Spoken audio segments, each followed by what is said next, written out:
When I sit down on day one, I just improvise and noodle and play around with anything that's coming out my fingers that in my mind is going to work with the brief.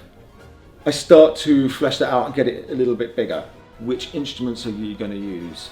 How is the music going to build or create an emotion or a feeling or a tension? Eventually I start to piece it together in what I would describe as an arrangement. It's literally arranging different parts of the music. You have a hook or a chorus or a verse. There might be some type of instrumentation which is very characteristic. But all this arrangement starts to come together, and that is how a piece is built. And we need to scale this up for an orchestra. To do that, I use a combination of pencil and paper, but also we have the convenience of a computer which can give us instant playback. So my next stage really is to flesh out my idea for all the instruments that we will use in the end. The next stage is to create what we call a mock-up, a demo if you like, of what will it actually sound like.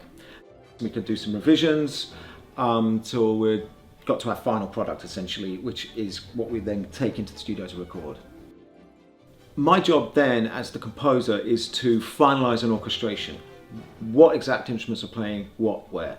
And that's obviously where my experience and expertise comes in, to finalise a big piece of, essentially a big sheet of paper with all the instruments on it. That's what we call the score. I then send out that score in digital format to a copyist who will create actual paper and send it back to me, where I get a chance to have final checks. She will also create parts for the orchestra to play for the individual instruments like the clarinet or the trumpet or the violin, which is the literal music that sits on their music stands. One of the best parts of this job for me is the day of the actual recording.